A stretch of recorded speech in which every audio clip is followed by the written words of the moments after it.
আজকের রান্নায় আপনাদের সবাইকে স্বাগত। আজকে আমরা করব বেলের কুলফি।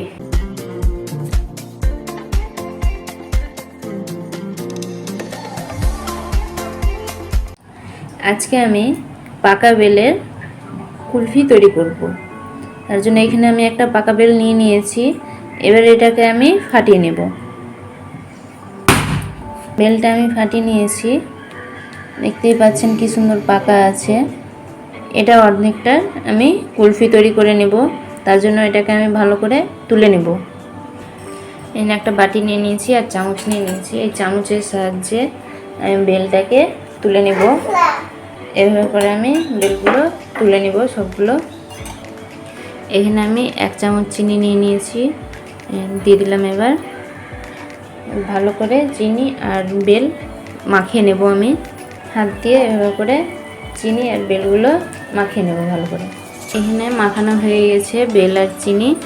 এবার আমি এখানে দিয়ে দেব দুধ, লিকুইড দুধ আমি দিয়ে দেবো এর মধ্যে। এবার আমি এর মধ্যে লিকুইড দুধটা দিয়ে দিচ্ছি আর অল্প অল্প করে মাখিয়ে নিচ্ছি।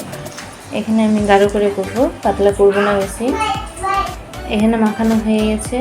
এবার আমি একটা নেটের সাহায্যে এটাকে চেপে বের করে নেব। একটা বাটি নিয়ে নিয়েছি আর নেট নিয়ে নিয়েছি। এবার এই নেটের মধ্যে আমি সবগুলো মিশ্রণ ঢেলে দেব। ধরে এভাবে আমি চেপে বের করে নেব।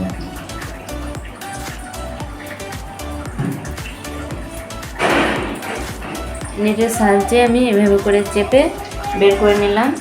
কুলফি করার জন্য এখানে আমি কুলফির কৌটোগুলো নিয়ে নিয়েছি। এবার আমি এটার কৌটোগুলোর মধ্যে এক এক করে ভরে নেব।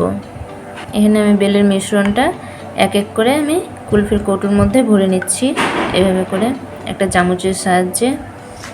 এখানে আমি 4টা কৌটোগুলোতে ভরে নিয়েছি।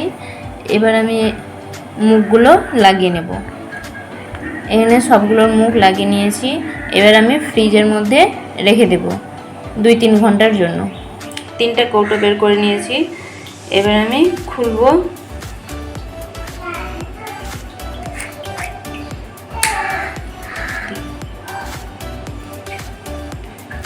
খুলে একটা কাঠি এইভাবে ঢুকিয়ে দেব।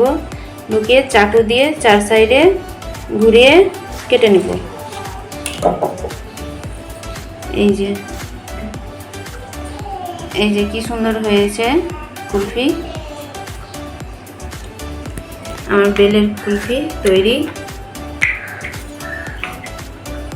এই যে 3টা আমার কুলফি তৈরি।